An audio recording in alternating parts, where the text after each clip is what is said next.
Chapter 32. This venerable one will baby you a bit. Will that do? Moran stood as if he had been struck by lightning, appalled and unmoving, hidden behind layer upon layer of lotus leaves. Something inside of him had shattered, and it showed in the cracked expression on his face.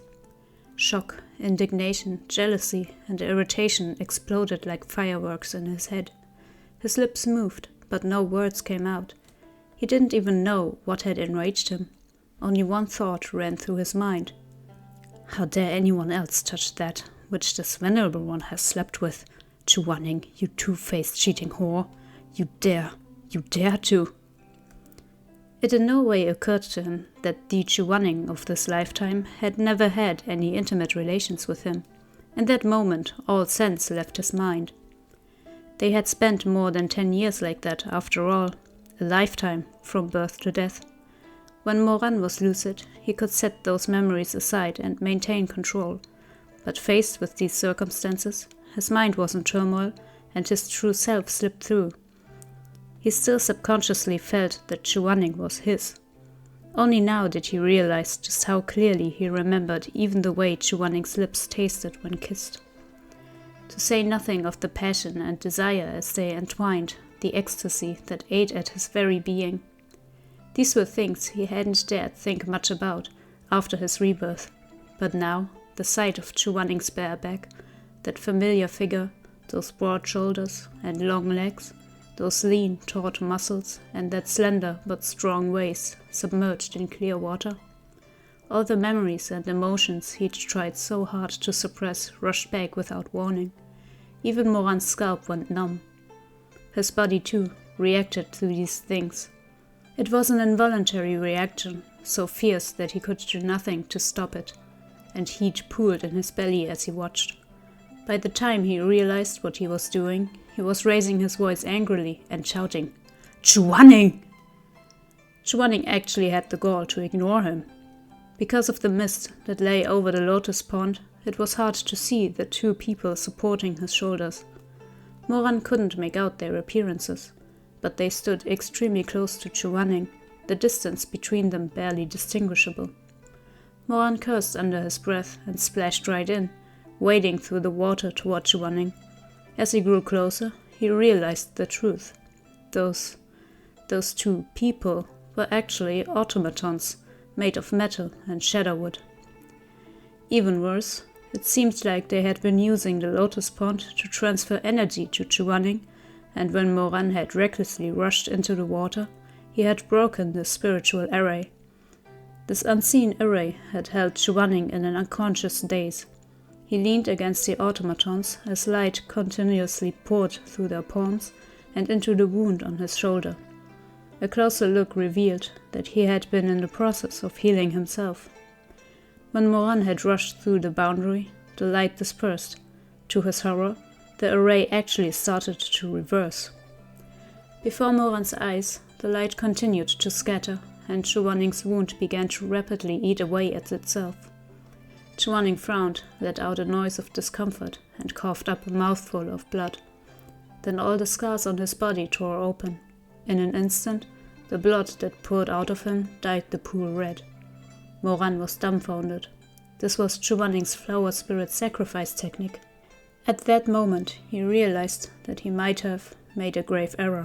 Chu Wanning's spiritual energy was composed of the elements metal and wood. Metal elemental energy, such as the power of Tianwen, was used for offense, while wood elemental energy was used for healing. The flower spirit sacrifice technique was one such healing art. Chu Wanning could weave the spiritual essence of flora into healing array to mend wounds. However, if anyone were to enter the array during the process, the floral spirits would immediately scatter, and not only would no healing take place, it would worsen the injury. In the worst-case scenario, Chu Wanning's spiritual core could even be wholly devoured by the floral spirits. Fortunately, Moran had a passing familiarity with the flower spirit sacrifice technique from his last lifetime, and he acted swiftly to cut off the flow of energy. Having lost the support of the automatons holding him up, Chu Wanning tipped forward. Moran caught him and held him steady. His shizun's unconscious face was pale, his lips blue, his body as cold as ice. Moran took no further time to look him over and lifted him out of the pool. Half carrying and half dragging, he brought Chu Wanning back to his room and placed him on his bed. "Shizun? Shizun!" Moran called to him several times, but Chu Wanning didn't so much as bat an eyelash. But for the shallow rise and fall of his chest, he could have been a corpse. The sight of Chu Wanning in this state reminded Moran of his previous lifetime. Inexplicably, his throat closed up and his heart began to panic. In his past life, 2 people had died in his arms. Shimei, Chu Wanning. Of the 2, one had been the love of his life, the one he'd thought about day and night, and the other had been his mortal enemy, with whom he had been entwined for a lifetime. With Shimei gone, Mo Wayu disappeared from the world, and when it happened with Chu Wanning, Moran didn't know. All he could remember was the sensation of the person in his arms growing colder and colder, and that on that day he hadn't laughed or cried.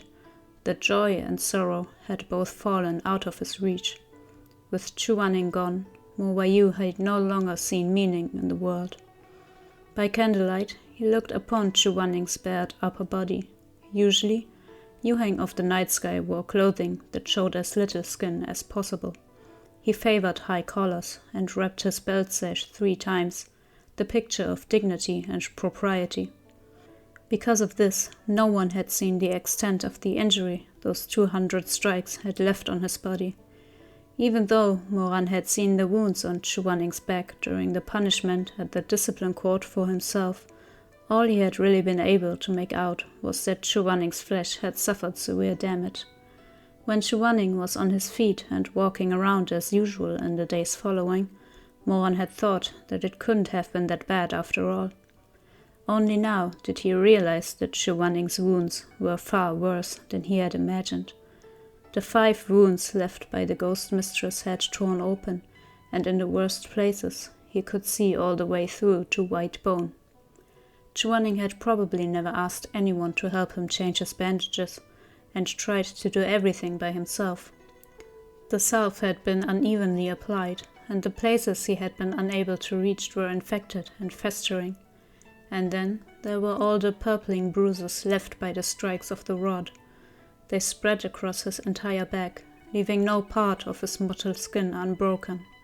On top of them, the torn scars from the spiritual backlash just now had washed his back in fresh blood, which flowed ceaselessly, staining the sheets under him red. If Moran hadn't seen this with his own eyes, he would never have believed that the man who had insisted on wiping down the bridge pillars and who had conjured an enormous barrier to shield disciples from the rain was this same man in front of him. This man whose wounds were so severe and terrible that he belonged in an infirmary under intensive care. If not for the fact that Chu Wanning was unconscious, Moran would have loved to grab his collar and shake him to the mat. "Chu Wanning, what the hell is wrong with you and your stupid pride? Who would begrudge you if you were to just bow your head and show a little weakness for once in your life? Why are you so fucking stubborn? You're a grown man and you won't even take care of yourself? Treat yourself a little better? Why didn't you ask anyone to help you dress your wounds? Why didn't you just open your mouth and ask for help instead of using those automatons for your healing array? Chu Wanning, are you a fucking moron? How stubborn can you be?" Moran cursed him out under his breath as he worked quickly to staunch the bleeding. Then he drew some hot water and wiped the blood from Chu Wanning's back. After sterilizing a knife in the flame, he set about cutting away the flesh that had rotted through. At the first cut, Chu Wanning groaned in pain, his body jerking. Moran held him down. "The hell do you have to groan about?" he muttered. "Gonna curse me out? If you utter another sound, this venerable one is going to stab this knife right through your chest. You won't feel a goddamn thing once you're dead. Problem solved." Only now could Moran let his real, vicious nature show through, yelling at Chu Wanning like he had in the past. But too many of those wounds had festered, the skin gone white and dead. As Moran sliced away bit by bit, Chu Wanning's breaths grew heavier and heavier. Even unconscious, this person stifled his voice and refused to cry out in pain. He only broke out into a cold sweat that once more drenched his body, which had just been wiped clean. An hour later, Moran finally finished applying medicine and bandaging the wounds. He helped Chu Wanning into some robes, then found a thick quilt and laid it over his feverish shizun. Only then did he sigh in relief. When he remembered Madame Wang's medicine, sealed in a paper bag, he got up and brewed a bowl of it, then carried it back to Chu Wanning's bedside. "Come on, time for your medicine." With one hand, Moran lifted the sleeping Chu Wanning in his arms and propped him against his own shoulder. With his other hand, he brought the bowl of medicine to his own lips, lightly blowing on it before taking a sip to test it. He grimaced, mouth pursing. "What the hell? This is so bitter." Still, he let it cool off and fed it to Chu Wanning. However, he only got half a spoonful in before Chu Wanning couldn't handle it and coughed everything up. Most of it got onto Moran's clothes. Moran held his tongue. He knew that Chu Wanning didn't like bitter things. He could even have been said to hate bitter things. But awake, the mulishly stubborn Yuhang elder would single-mindedly brave the taste and drain the whole bowl in one gulp without complaint. At most, he'd discreetly sneak a piece of candy afterward. Unfortunately, Chu Wanning was currently unconscious. There was nothing to be done about it. It wasn't like Moran could lose his temper at an unconscious person. He just had to suck it up and patiently feed Chu Wanning in small mouthfuls. He even used a towel to wipe the corners of his mouth as needed. Something like this wasn't difficult for Moran. After all, in his past life, there had been a period when he'd fed medicine to Chu Wanning every day, just like this. Back then, Chu Wanning had even tried to resist him, so Moran had slapped him across the face before seizing him by the jaw and pressing their lips together roughly, tongue pushing in to ravish his mouth and taste the coppery scent of his blood. Not daring to follow that line of thought any further, Moran ended up feeding Chu Wanning the last few spoonfuls rather sloppily, and most of them ended up being coughed up again. Then Moran laid Chu Wanning back down in the bed and tucked him in none too gently. "I'm doing this out of the goodness of my heart. Don't you dare kick that quilt off in the night. You're already feverish, and you'll catch a cold." Halfway through his speech, his temper flared and he kicked the leg off the bed. "Whatever. Why should I care if you catch a cold? I hope you do. I hope it's terrible and you die." He turned around and stalked off. When he got to the door, something was nagging at the back of his mind. Moran turned back and squinted into the room. After figuring out what was bothering him, he went over and blew out the candle. He left again. This time, he got all the way to the lotus pond. The sight of the flowers that had bloomed after absorbing Chu Wanning's lifeblood worsened the irritation in his heart. He was filled with aggravation, but he still marched, stiff and out of rhythm, left arm moving with left leg and vice versa, back into the bedroom. Clanking like a rusty old automaton, he dragged his feet in a circle around the entire room until he finally, reluctantly, came to stand at Chu Wanning's bedside. Moonlight shone softly through the half-open bamboo window, illuminating Chu Wanning's peaceful face. His lips were pale, and his eyebrows were slightly drawn together. Moran considered this for a while, then shut the window for him. Sichuan was a humid region, and it wasn't healthy to leave the window open while sleeping. After doing this, Moran put his foot down and swore to himself, "If I come back through that door one more time, I might as well be a dog." Just as he reached the doorway, he heard a thump. Chu Wanning had indeed thrown off his entire quilt. Moran stared. What was he going to do about this person's habit of throwing off his covers in his sleep? So that he wouldn't be a dog, the 16-year-old Emperor Taxianjun, with all his integrity and moral backbone, walked out. He would not go back on his word. He absolutely would not go back through that door again. So, after a while, the brilliant and powerful emperor vaulted into the room through the window instead. He picked the quilt up off the ground and laid it over Chu Wanning. Hearing Chu Wanning's pained, labored breathing and seeing his back shuddering where he was curled into the corner of the bed, Moran couldn't muster any of the anger he usually held toward his shizun. He could say, "Serves you right," all he wanted, but he felt a twinge of pity for the man. He sat by Chu Wanning's bedside, keeping watch to make sure he didn't throw the quilt off again. Late as it was, and after the long day he'd had, the exhaustion finally settled in. Moran's head slowly drooped, and he dozed off. The sleep wasn't restful in the slightest.